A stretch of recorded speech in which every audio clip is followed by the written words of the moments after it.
Itong subo na to para sa inyo.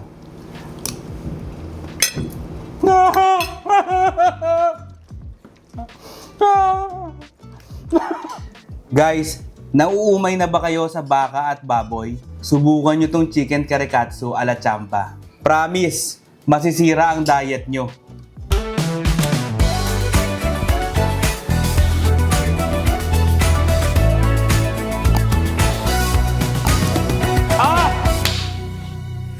Guys, gawa muna tayo nitong kare-kare sauce.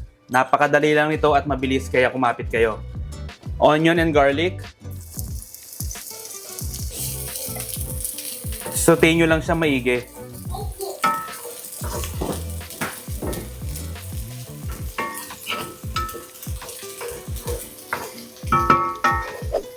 Kapag nagisa nyo na maigi, ilagay na natin tong shrimp paste or yung bagoong.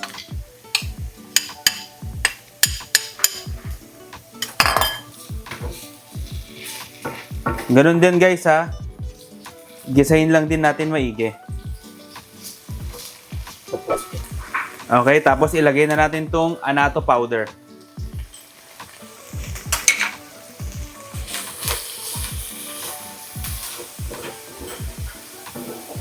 Tapos maglagay na tayo ng water.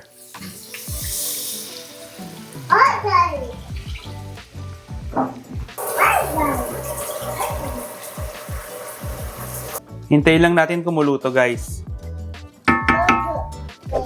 Kapag kumukulo na, eto guys, optional ha. Lagyan nyo ng beef bouillon. Kung ayaw nyo maglagay, edi wag. Kayo naman ang kakain.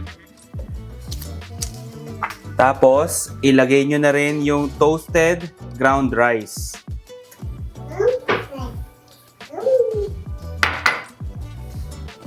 Haluin nyo lang.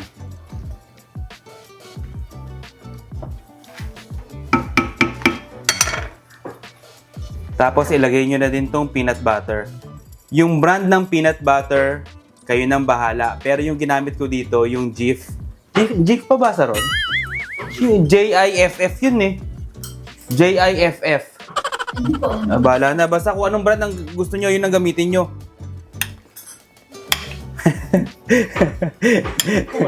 Papaliwanag lang. Smooth, creamy.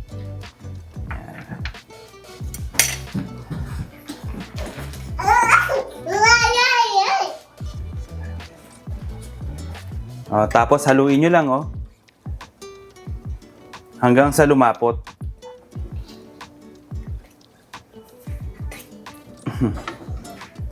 Palaputin nyo lang yung sabaw.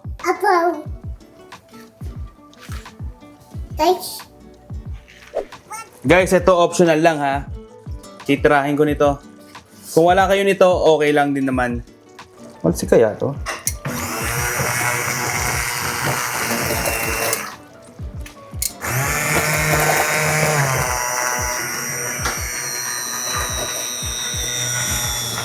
Matalsik eh. Dangkalat, haluin nyo na lang. Eto guys, after mga 10 to 15 minutes, kapag ganito na yung consistency, pwede na to. Ngayon, ang gagawin naman natin, titikman natin kung okay na yung alat. Para sa akin, konting patis pa. Ay, ang dami nito. Ay, mga ganitong karaming patis lang or fish sauce. 1 teaspoon.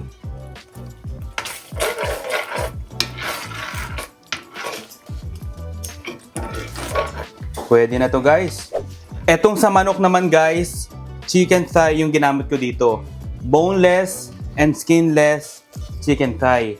Ngayon, para maluto ng maayos yung loob, babalugbugan lang natin. Ayan o. Banatan nyo ng konti.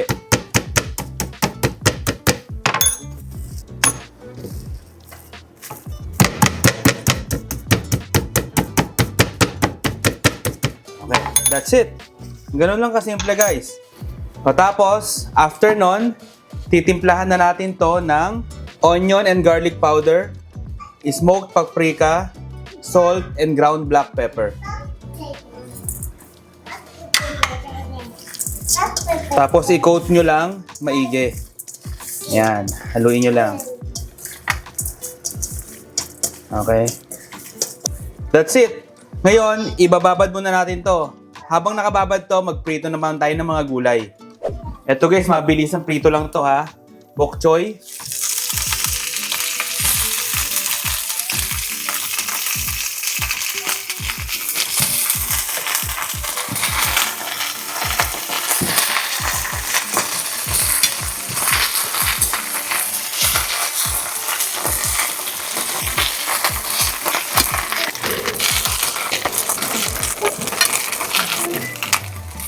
Ayan, saglit na prituhan lang to guys, oh, mabilisan lang.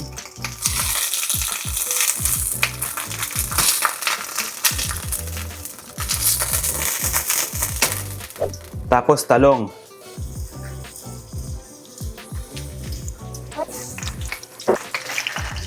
Okay guys, pwede na tong ating talong. Ayan.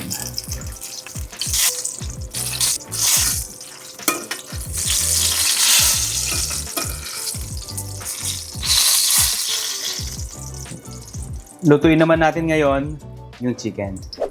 Ganito lang yung sa manok guys ha. Ang gamit ko dito plain flour lang. Walang kahit ano. Daw nyo lang dyan. Okay. Tapos beaten eggs.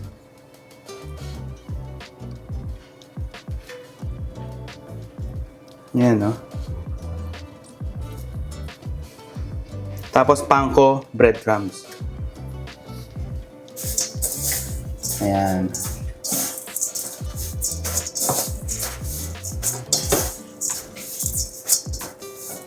Okay. Tapos prituhin nyo lang. Ayan.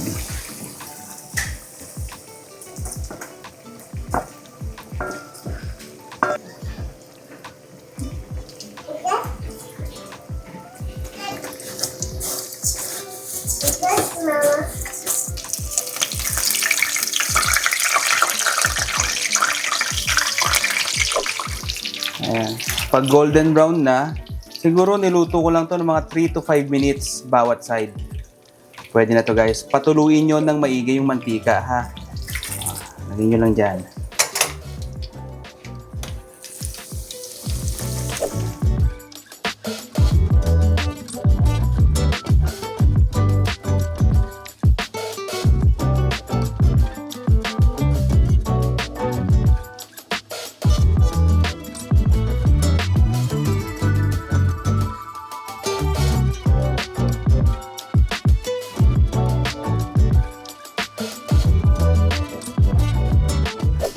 O, di ba simpleng-simple lang?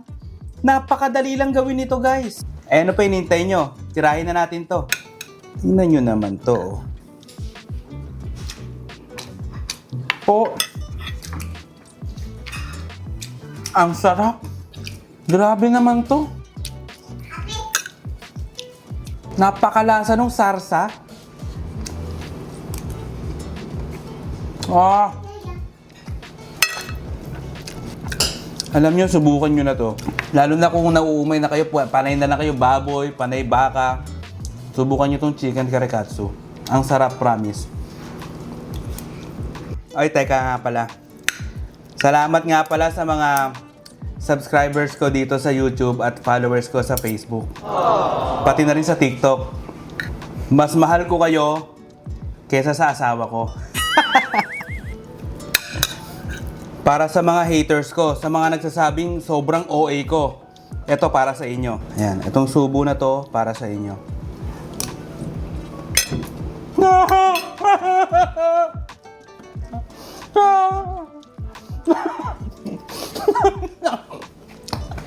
Alam mo na?